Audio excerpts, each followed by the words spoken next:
اس وقت کے جو اہل کتاب یہودی اور عیسائی تھے وہ حضور کے وسیلے سے دعا کیا کرتے تھے، اور جب بھی کوئی جنگ ہوتی حضور کا وسیلہ پیش کر کے دعا کرتے، اللہ انہیں فتح عطا فرماتا تھا۔ تو اس سے یہ پتہ چلتا ہے کہ اللہ کے نیک بندوں کا وسیلہ پیش کر کے اللہ سے دعا کی جائے تو اللہ دعاؤں کو قبول فرماتا ہے۔ اور پھر اللہ کے نبی صلی اللہ تعالیٰ علیہ وسلم، ان کا مقام و مرتبہ تو کائنات میں اللہ نے سب سے اونچا بنایا، تو جب ان کا وسیلہ پیش کر کے دعا کی جائے تو یقیناً اللہ قبول فرماتا ہے۔ اب اس کے بعد اگلی بات کا یہاں سے ذکر ہوتا ہے کہ وَإِذَا قِيلَ لَهُمْ آمِنُوا بِمَا أَنزَلَ اللَّهُ قَالُوا نُؤْمِنُ بِمَا أُنزِلَ عَلَيْنَا وَيَكْفُرُونَ بِمَا وَرَاءَهُ وَهُوَ الْحَقُّ مُصَدِّقًا لِمَا مَعَهُمْ۔ تو جب یہ ساری باتیں وہ مانتے تھے کہ یہ اللہ کے نبی ہیں، ان کی نشانیاں بھی جان گئے، تو اب ان سے کہا جاتا ہے کہ جو اللہ نے اتارا ہے، ان نازل کیا قرآن، تو اس پر ایمان لے آؤ۔ تو کہتے ہم جو اللہ نے ہم پر نازل کیا ہے اس پر تو ایمان لاتے ہیں، لیکن جو اس کے علاوہ ہے اس کا انکار کرتے ہیں، جب کہ وہ بھی حق ہے۔ یعنی یہاں سے مراد یہ تھی کہ قرآن مجید، جو ان کے پاس کتابیں تھیں توریت، زبور وغیرہ، انجیل، اس پر تو ایمان لا رہے ہیں، لیکن جو قرآن اللہ نے نازل فرمایا جبکہ یہ بھی حق ہے، اور یہ ایسا حق ہے کہ جو ان کے پاس کتابیں ہیں یہ ان کی بھی تصدیق کرتا ہے۔ یہ قرآن وہ کتاب ہے جس میں پچھلی کتابوں کا ذکر ہے، اور یہ پچھلی کتابوں کے بارے میں بیان کرتا ہے کہ وہ کتابیں دنیا میں پہلے آ چکی ہیں، یعنی ان کی بھی تصدیق ہوتی ہے اس قرآن پاک سے۔ تو جب ان کو یہ کہا جاتا ہے کہ بھائی اس کی بھی تصدیق کرو تو پھر نہیں کرتے۔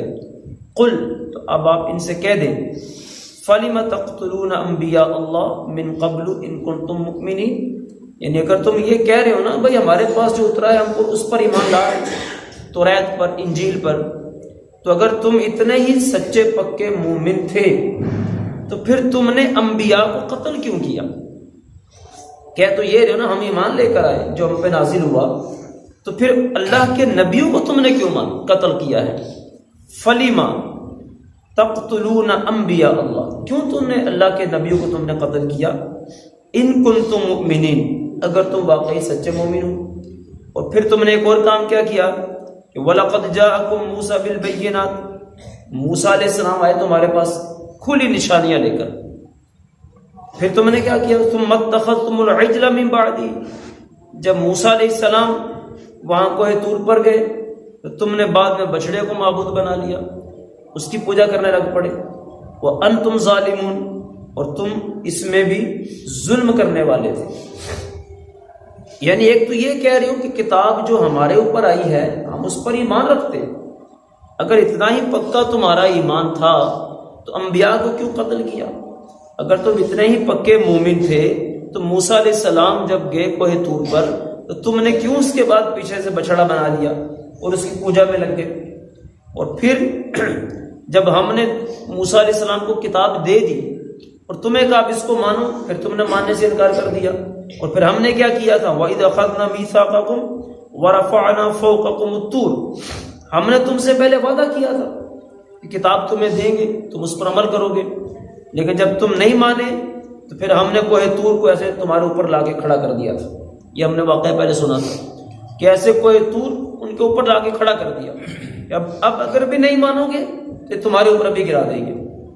اور ہم نے کہا خذوا ما آتیناکم، جو ہم کہہ رہے ہیں اس کو پکڑو بقوت، پورے زور سے، اور واسمعوا، ہماری بات کو سنو۔ پھر جب پہاڑ دیکھا نا سر پہ آ گیا، پھر کہا جی قالوا سمعنا وعصینا، جی ٹھیک ہے اب ہم نے سنا اور ہم نے مان بھی لیا، لیکن مان تو گئے تھے، ایک مسئلہ اندر پھر بھی رہا۔ وہ کیا رہا؟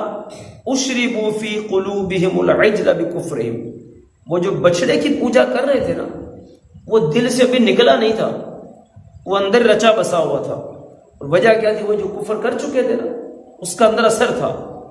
قل بئس ما یأمرکم بہ ایمانکم ان کنتم مؤمنین، تو اب آپ ان سے فرما دیں کہ کیا برا حکم دیتا ہے تم کو تمہارا ایمان؟